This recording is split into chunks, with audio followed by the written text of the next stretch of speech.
Muito bom dia, amados irmãos, queridas irmãs, a graça e a paz da parte do nosso Senhor e Salvador Jesus Cristo seja em cada um de vocês nesta manhã de quinta-feira. Hoje é dia 1º de setembro. Deixa eu escrever aqui porque eu acabei esquecendo aqui de escrever, né? Marcos 1, do 21 ao 31. Hoje é 1º de setembro do ano de 2022, agora eu não sei exatamente a hora, mas deve ser 10h10, né? Bom dia. Deixar aqui o meu bom dia a todos vocês. Hoje ainda a gente continua com aquele problema da máquina aqui. A máquina ainda não está funcionando, não está pronta. E a gente vai transmitir hoje ao vivo somente pelo Facebook, tá?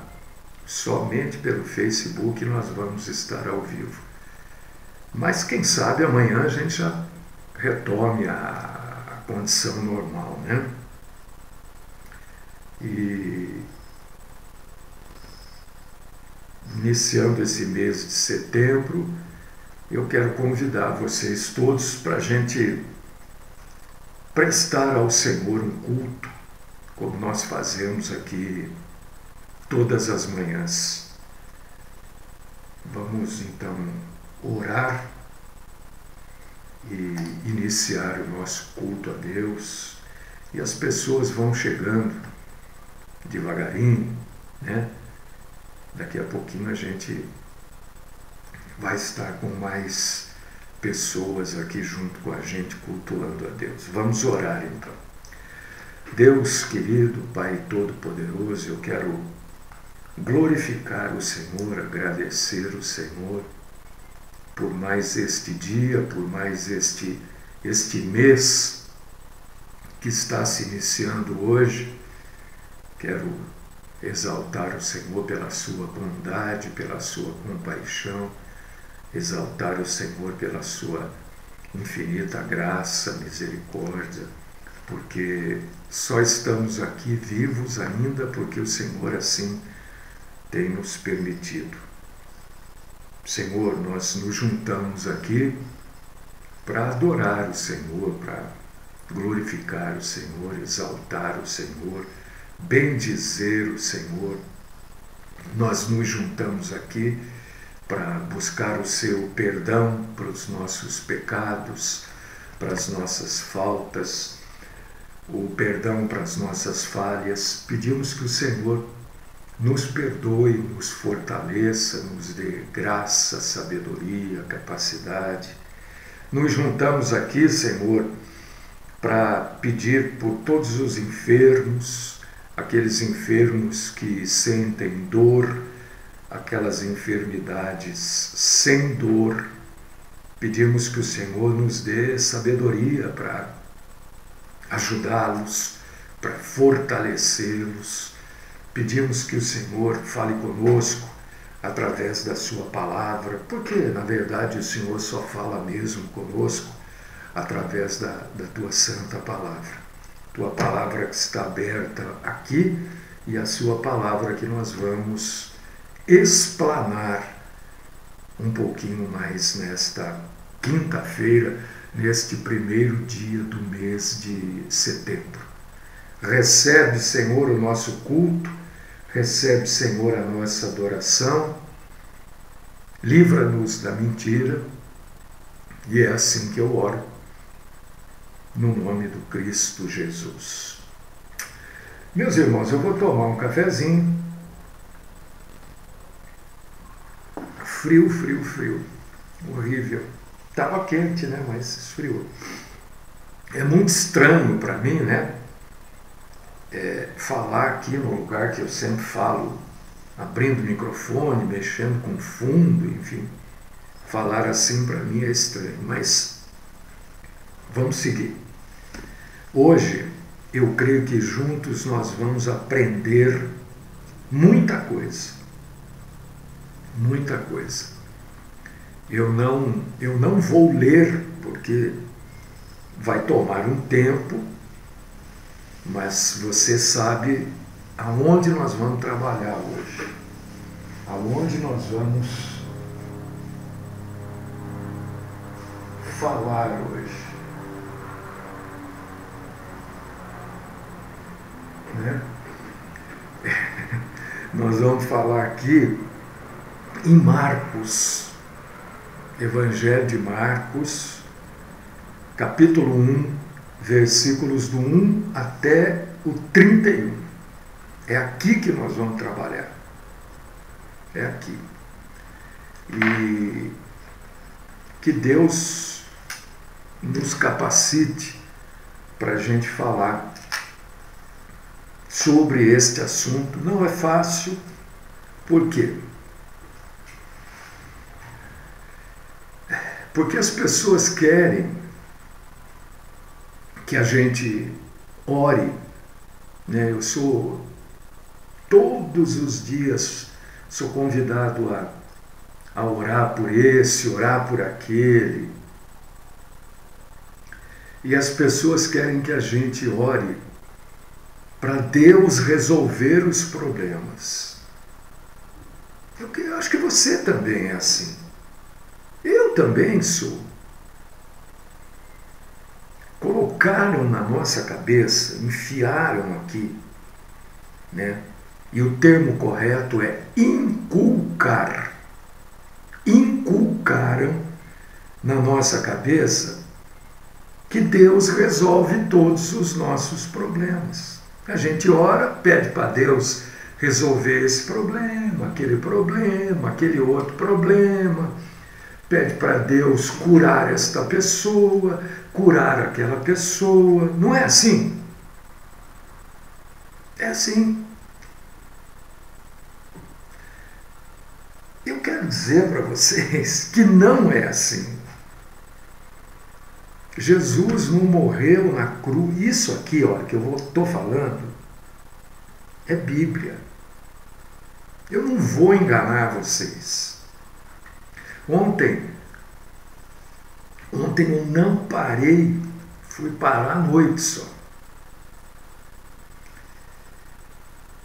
E eu estava ouvindo alguma coisa nessa correria, né?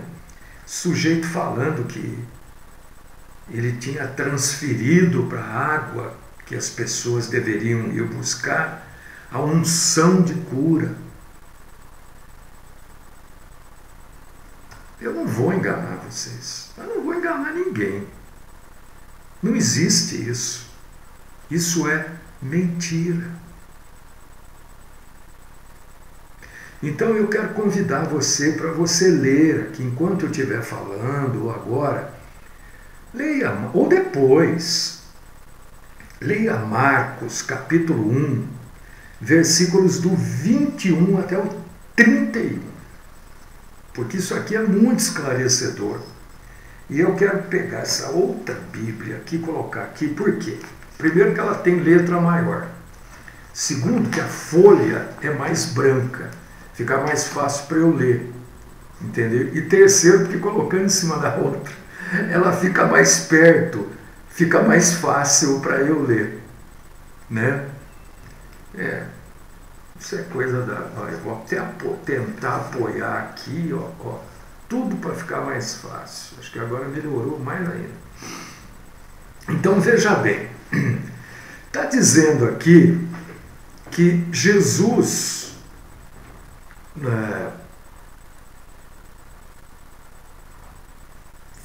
num dia de sábado, você vê que deixa claro, num sábado. Por quê? Porque no sábado o judeu não faz nada. O judeu ele obedece, de uma maneira geral, até hoje, obedece o sábado. No sábado o judeu nem o botão do elevador ele aperta. É verdade. É verdade. os elevadores dos prédios no sábado, eles já são programados para parar em todos os andares. Ele sobe, desce, não para nos sábados. Né?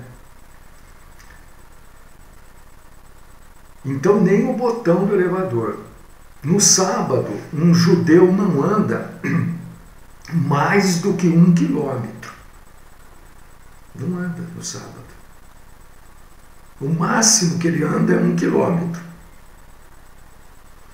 E Jesus vai numa sinagoga. Eu quero dizer para você que sinagoga não é templo.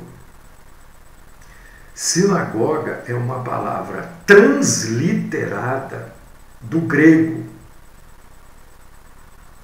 Sinagoga quer dizer reunir, lugar de reunião. Isso quer dizer sinagoga, não é templo, hein? Então, sinagoga era o lugar que os judeus se reuniam para ouvir os mestres, os professores. E Jesus entra naquele sábado, naquela sinagoga. Tanto é que se você for para Jerusalém e você entrar numa sinagoga, você vai ver que só tem pessoas lendo, ensinando, orientando. É assim. Sinagoga é isso, não é igreja. Sinagoga não se cultua a Deus. Na sinagoga se lê, se aprende, se tira dúvidas, é assim. O judeu é muito sério com isso. E Jesus vai na sinagoga ensinar. E as pessoas que estavam ali começaram a ouvir Jesus ensinar e se encantaram com o ensino de Jesus. Porque Jesus ensinava a palavra de Deus com autoridade. Jesus podia ensinar a palavra de Deus com autoridade porque ele vivia a palavra de Deus. Isso está até num salmo, né? Salmo 116, verso 10, diz assim: "Cri, por isso falei." E Paulo fez essas palavras de Jesus, do salmista e de Jesus, ecoarem até os dias de hoje, em 2 Coríntios, capítulo 4, versículo 13. Porque as mensagens que Paulo proclamava eram mensagens que vinham do seu coração. E Jesus está lá naquela sinagoga ensinando a palavra de Deus. Vamos lembrar que até os ensinos ali que Jesus estava fazendo nessa sinagoga, a palavra de Deus era o Antigo Testamento. Não existia ainda o Novo Testamento. Jesus estava ensinando a palavra de Deus, o Velho Testamento, e proclamando o Novo Testamento. Isso que nós estamos lendo aqui é porque Jesus proclamou lá, porque Jesus fez. E no caso aqui,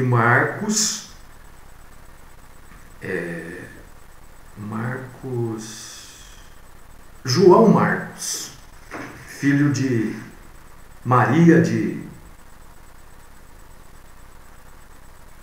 Nazaré, ele escreveu isso. Entendeu? Então Jesus estava ensinando aqui o Velho Testamento e proclamando as coisas que foram escritas nos Evangelhos. Já falei para vocês que Jesus estava lá nessa sinagoga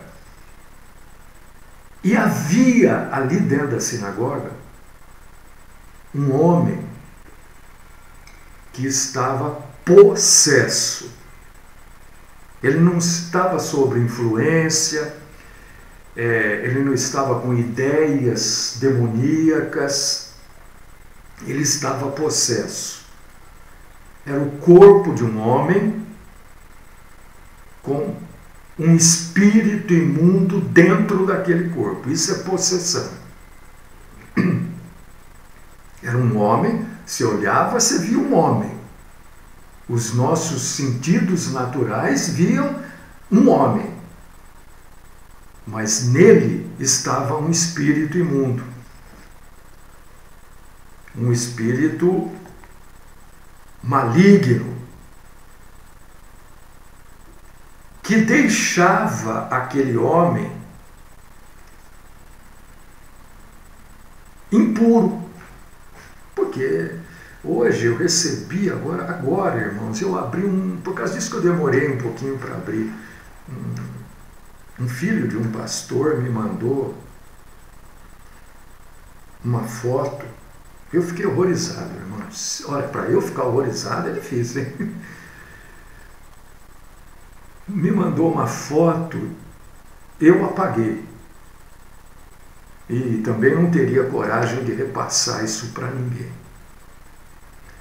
Uma foto de uma arte moderna. Alguém numa cruz, representando Jesus, e uma mulher na frente, nua,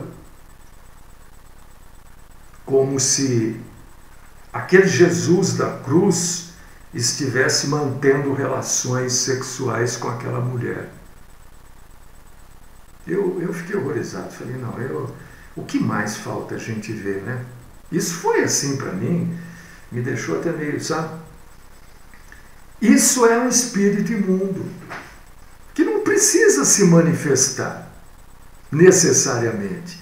Mas a pessoa, quando está debaixo de um poder de um espírito imundo, não só isso, mas também isso, porque o contexto é esse que eu estou apresentando, a pessoa perde a moral. A pessoa perde fisicamente, ela é manipulada, entendeu? E aquele homem que estava dentro desta sinagoga começou a agir de forma insana, insana para aquele lugar, porque a sinagoga é um lugar de respeito, é um lugar de aprendizado, e aí o sujeito começou a agir de uma maneira que não era adequada para aquele lugar, né? Porque uma pessoa possuída de um espírito maligno, ela fica sem controle, porque ela é controlada por esse espírito. Você está entendendo isso? Esse negócio de ficar... Eu continuo com aquela velha, antiga pergunta minha, né? De anos e anos eu faço essa pergunta. Por que nas igrejas pentecostais, neopentecostais e renovadas, todos os espíritos malignos que se apresentam são da linha da Umbanda Candomblé? Eu continuo perguntando, por quê?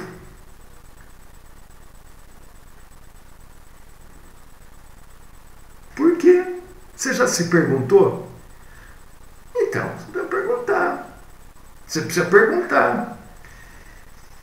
E aí, a pessoa que está sobre um espírito maligno, a pessoa que está possuída por um espírito maligno, ela é capaz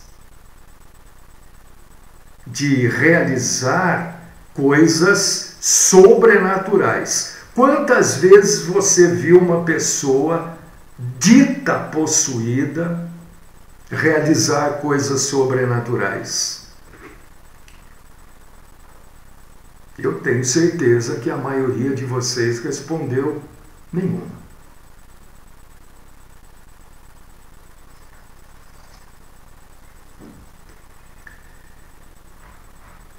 E esta pessoa possuída muitas vezes se torna violenta, blasfema contra Deus.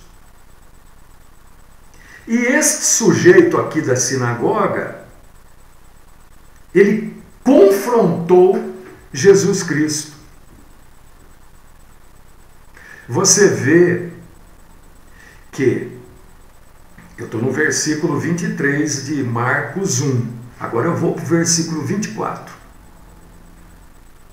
Boa, Elis, Regina, muito bom. Você pensou já nisso? Maravilha! Maravilha! Olha que coisa boa!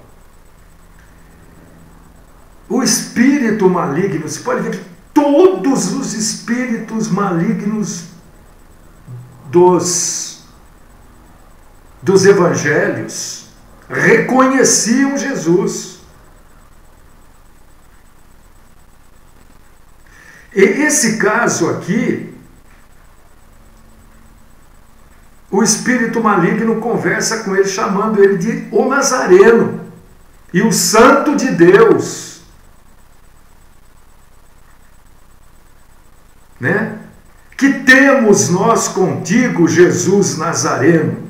Vieste para perder-nos? Bem sei quem és. Você vê que, a princípio, o demônio, o espírito maligno, fala como se fosse unido ao homem. Olha só. Vieste para perder-nos. Ele fala como se ele e o homem, está vendo que está no plural, fosse uma coisa só. Depois ele fala por si só, mas a primeira palavra dele é: ele e aquele homem a quem ele possuía eram um só. Jesus, ao contrário do que a maioria dos pastores pentecostais, neopentecostais e renovados, Jesus não aceitou o testemunho de um demônio sobre ele. Mesmo sendo verdade, Jesus não aceitou esse testemunho. Porque esse é testemunho de um demônio.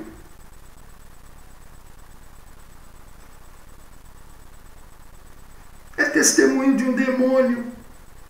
A maioria desses pastores aceitam. Porque contigo eu não posso. Tá vendo? Comigo ele não pode.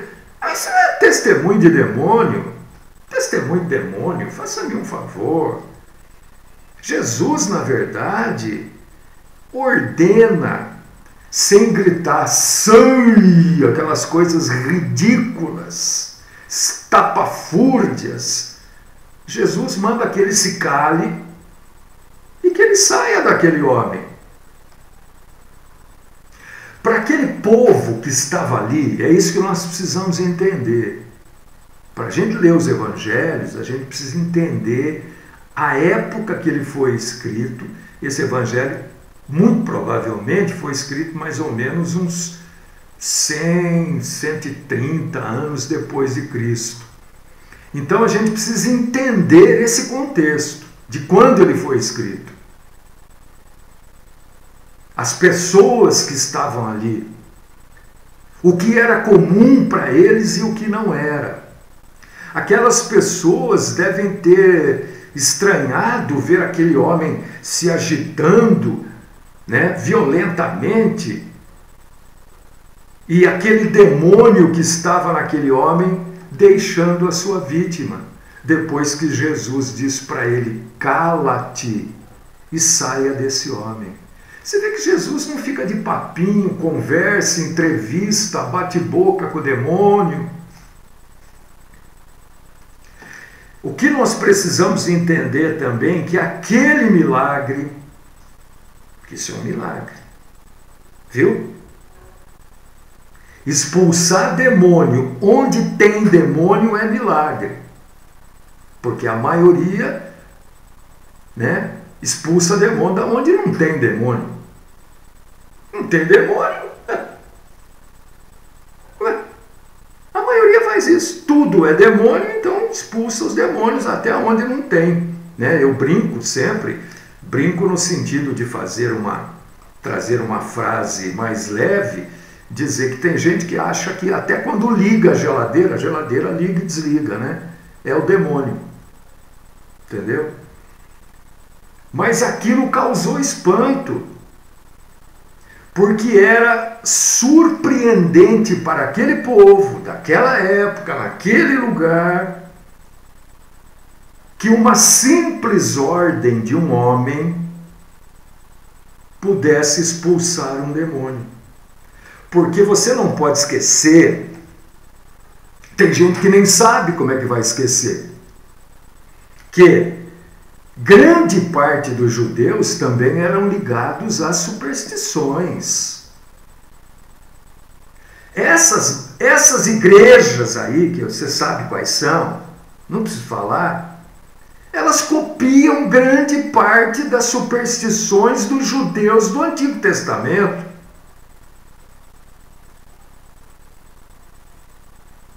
Eles nunca tinham visto.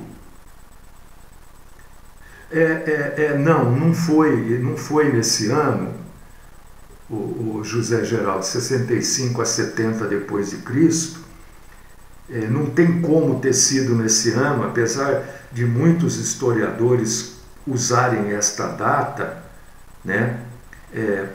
Por motivos que eu não vou descrever aqui agora, mas crê-se que pela lógica cronológica, este Evangelho de Marcos foi escrito, no mínimo, 100 anos depois de Cristo.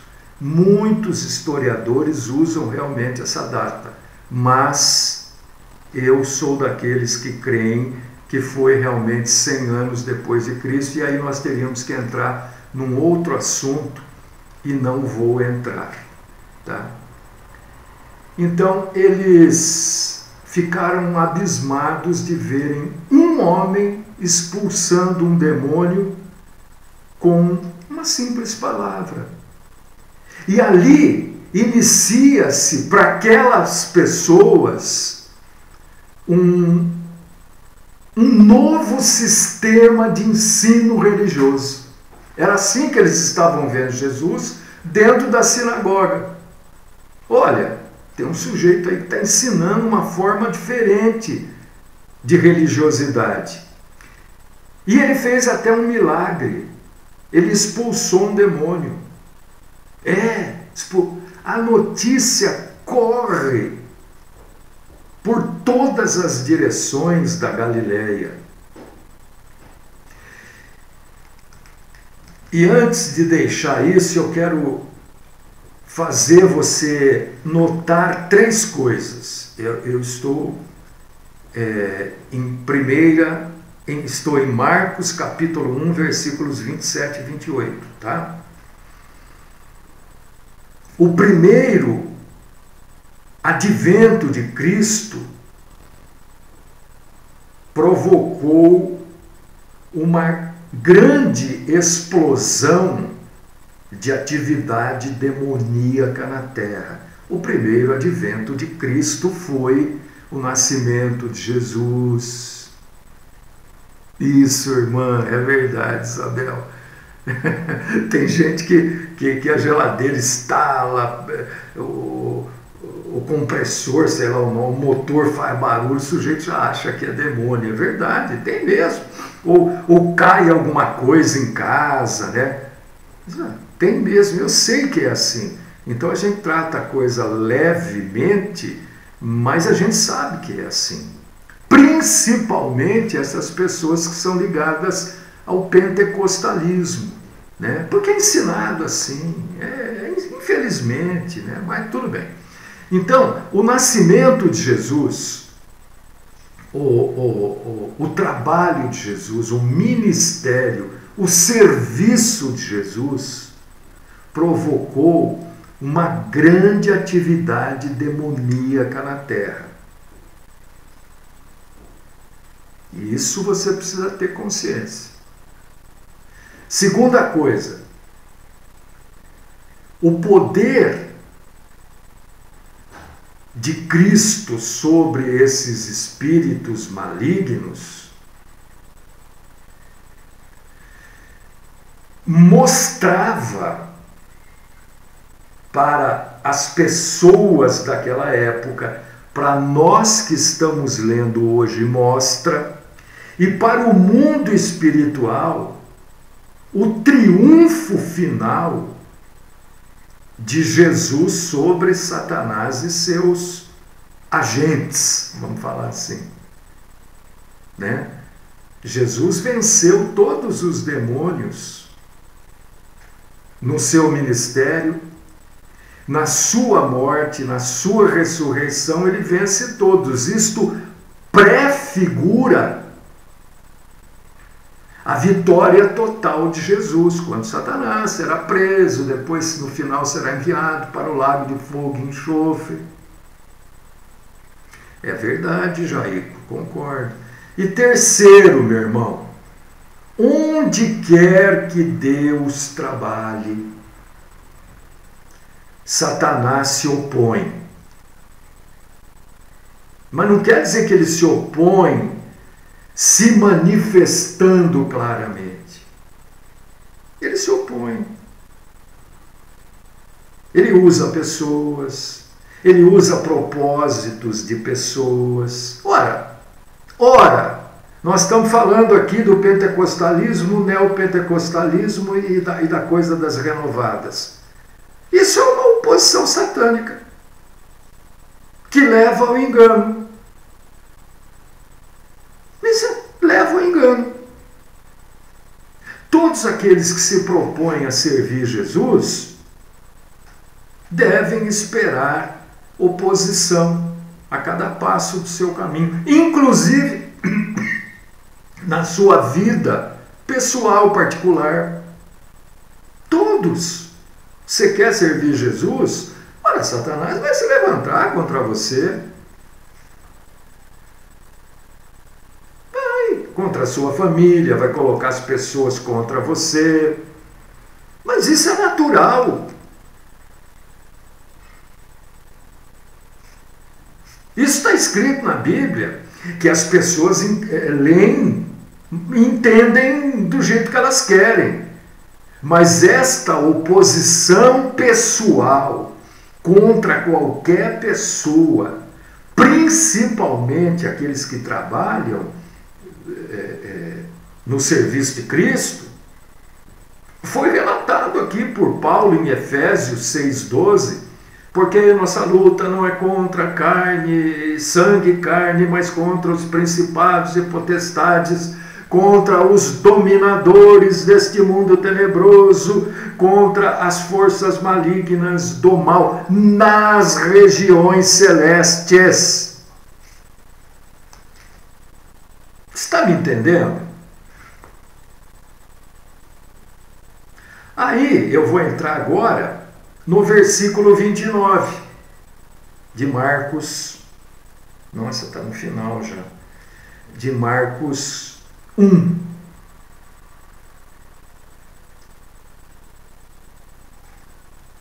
Você vê como eu não estou falando. Olha, por favor, entenda. Eu quero que você entenda.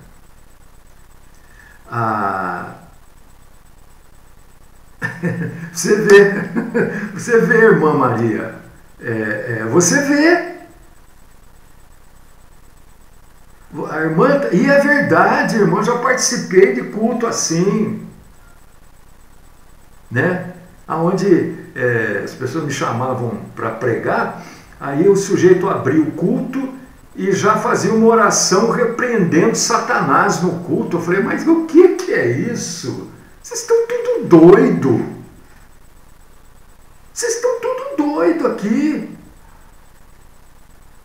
Nós estamos aqui para cultuar Deus. Tudo se repreende Satanás. Repreender quer dizer o quê? Chamar atenção, tirar do caminho errado para o caminho certo. Várias conotações da palavra, dependendo do contexto que a palavra está inserida. Não, você não vai tirar Satanás do caminho, até porque não tem mais como. Estão entendendo? Tem coisas que são completamente loucas. Iniciar um culto a Deus repreendendo Satanás. É verdade, irmã Maria, bem lembrado. Exatamente, Edjalma. É isso que eu quero, Edjalma, exatamente. É isso que eu quero mostrar. Que quando há uma possessão, você não precisa gritar, bater o pé, mandar colocar a mão para trás. Nada disso. Porque não é você que expulsa o demônio, não é você. É o poder de Cristo. É o poder de Cristo, não é você. Não é o seu poder. É o poder de Cristo. Você está correto. Ele está citando aqui Jesus sendo tentado, né? E quando Jesus diz para Satanás, afasta-te de mim. Não tentarás o Senhor teu Deus. Acabou, morreu o assunto. É que gostam de um teatro, né? Gostam de ficar mostrando para as pessoas ficarem impressionadas. Isso é óbvio, não vê quem é cego, né? E este caso aqui da cura da sogra de Pedro, eu quero que vocês entendam o que eu vou falar, por favor. Eu não estou aqui criticando, agora não estou criticando, apesar de haver, se quisesse, críticas severíssimas contra o catolicismo.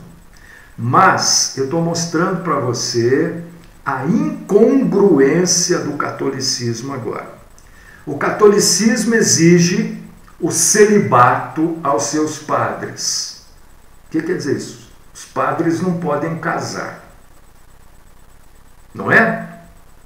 Então a gente encontra aí, por motivos físicos, um monte de padre, né, fazendo coisas erradas, e coisas erradas aos olhos da Igreja Católica, Apostólica Romana. E os católicos apregoam do alto da montanha que Pedro foi o primeiro papa. Não é verdade.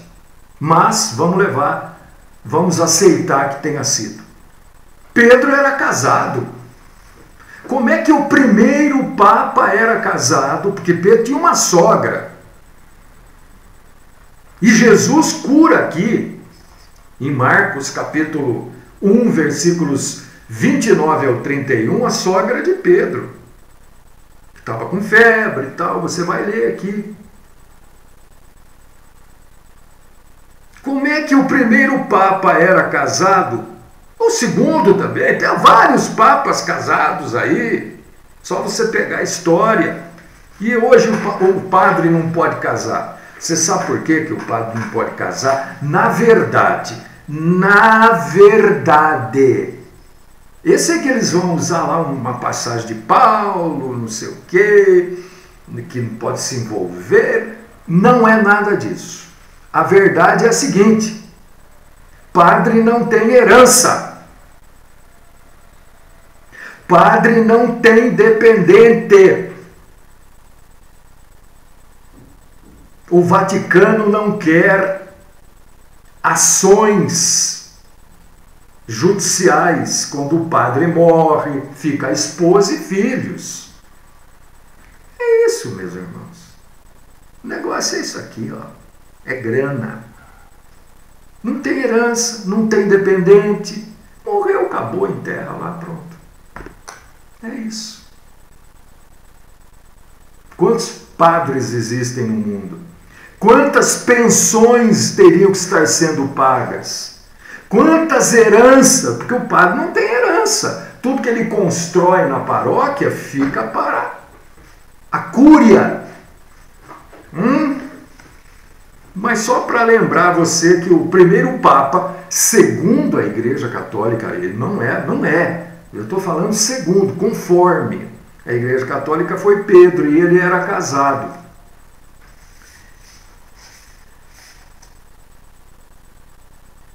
E Jesus é levado lá para a casa de Simão.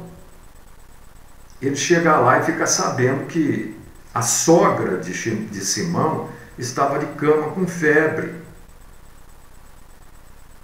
Falaram dela, olha, ela está com febre, está lá na cama. E também já ficaram sabendo ali na região que Jesus estava por ali, né? Jesus não falou nada, não fez campanha, não mandou pegar água, fazer caridade, como o outro vive falando aí. Aliás, isso é espiritismo, porque o mote principal do espiritismo é qual? Sem caridade não há salvação. E o sujeito fica, fazer caridade, fazer caridade. Ai, ai. Jesus vai até a sogra de Pedro, pega ela pela mão, levanta ela da cama, porque, de uma maneira geral, a febre deixa a pessoa que está febril debilitada, né? E você vê que Jesus não cura apenas a febre da sogra de Pedro. Você já observou isso? Ele cura a sogra de Pedro da febre, do estado febril, da doença que causou uma infecção dentro dela, ou uma inflamação, não sei. Mas ele também deu força imediata para a sogra de Pedro, que ela imediatamente passa a servir as pessoas que estavam ali na casa. Jesus cura. Jesus cura. Até hoje. Você crê em cura? Claro. Só que nós não podemos nos esquecer, irmãos e irmãs, e curiosos. Gilmar, eu concordo com você, querido. Agora, pedofilia não é restrita, né, aos padres. Existe pastor pedófilo, médico pedófilo, dentista pedófilo, contador pedófilo, né? Pedofilia é um negócio seríssimo. Sempre existiu, principalmente no Império Romano.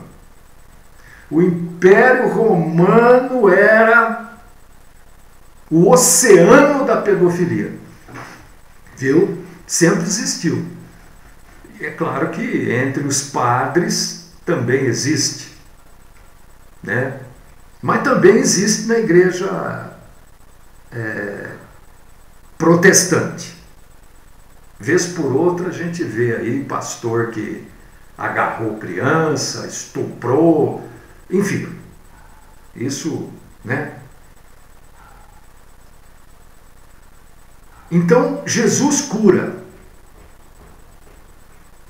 O que a gente não pode se esquecer é que nós só ficamos doentes. Presta atenção, isso é muito importante. Isso é extremamente importante. Por que as pessoas ficam doentes? Por quê? A pessoa fica doente. Todo mundo fica doente. Não existe sobre a face da terra uma pessoa que não tenha ficado ou não vai ficar doente. Eu vou voltar a afirmar isso, porque eu não tenho nenhum receio em afirmar isso. Apesar de algumas pessoas não concordarem, mas aí é de cada um. Ninguém morre são. Eu não conheço. Nem Jesus morreu são. Nem o Nosso Senhor morreu são. Quando Jesus deu o último suspiro, ele já estava com os seus pulmões cheios de água, já estava esvaindo em sangue, muito provavelmente seu coração já não tinha mais sangue para bombar. Isso é doença.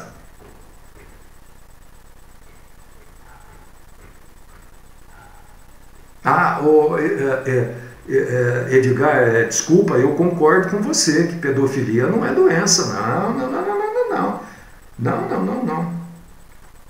Eu, como psicanalista, a psicanálise trata como doença, mas eu não trato. De jeito nenhum, é safadeza. Eu concordo com você. Eu concordo que pedofilia não é doença, não. Resistir ao diabo e ele fugirá de vós. Em nada está falando em doença aí. Né? Concordo, Edgar, concordo plenamente com você. Viu? Então, o que eu estava dizendo é que a doença é por causa do pecado. Todo mundo fica doente, porque todo mundo vai morrer, a não ser aqueles que passarem pelo arrebatamento, que estiverem vivos no dia do arrebatamento. Ai, mas Deus vai curar. Você vê que lá em Tiago, a primeira coisa que diz é Deus perdoará os seus pecados. É só a gente ler a Bíblia com atenção, né? Para ler com atenção. As pessoas se prendem ali na unção com óleo, na mão, na cabeça. Isso são adereços. A primeira coisa é Deus perdoará os seus pecados. E quando, olha só, muita atenção nesse detalhe para eu encerrar aqui, porque acho que já são 11 horas. Aquela pessoa que porventura, pela graça, compaixão, misericórdia, amor infinito de Deus, for curada, essa pessoa deve imediatamente entregar a sua vida a Jesus.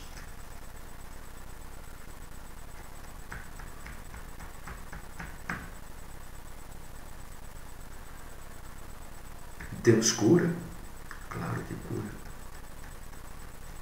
Mas essa pessoa vai amanhã ou depois ficar doente novamente e vai morrer. Lázaro estava morto. Jesus foi lá e ressuscitou Lázaro. Hoje, 2022, 1º de setembro, onde está Lázaro? Morreu. Então essas coisas, meu irmão, minha irmã, eu quero que você tenha atenção quando você lê a Bíblia. Você vê que cada milagre de Jesus, que pena, tem tanta coisa para falar aqui, né? Todo o milagre de Jesus, né? Pelo menos 13 deles, houve milagre e houve libertação. A cura de um endemoniado, esse que nós acabamos de ler aqui, ele teve um milagre da expulsão do demônio e a libertação da impureza.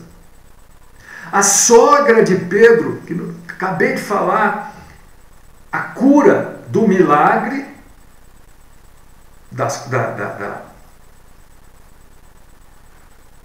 febre e da restauração imediata das forças e a libertação da febre e inquietação do pecado. Enfim, cada milagre bíblico tem uma libertação junto. As pessoas querem que seja curada. Tem caso, meu irmão, minha irmã, eu sei que as pessoas não gostam, mas o que eu vou falar? O que eu vou fazer? Existem casos que são clínicos. Clínicos. Não adianta. É clínico. Vamos encerrar. Deus querido, Pai Todo-Poderoso, eu quero louvar, agradecer, glorificar, exaltar o Senhor. Te agradecer por tudo isso que nós pudemos falar. Conseguimos aqui, passando um pouquinho do tempo, chegar até o final. Que o Senhor continue falando conosco. Que o Senhor mostre que tradição de homens não tem fundamento na palavra de Deus. E essas tradições podem gerar uma multidão de males. Que pelo menos as pessoas que participaram deste culto hoje possam ter crescido um pouco mais na graça e no conhecimento do Senhor. Continua, Paizinho querido, falando conosco, nos sustentando nas fraquezas e perdoando os nossos pecados. Esta é a minha oração, no nome do Cristo Jesus. Amém. Espero, irmãos, que amanhã esteja tudo resolvido aqui, que a gente possa transmitir o culto também para o aplicativo, o site e para a Rádio Graça e Paz. Deus abençoe a todos, fiquem com Deus, permaneçam com Ele e até amanhã.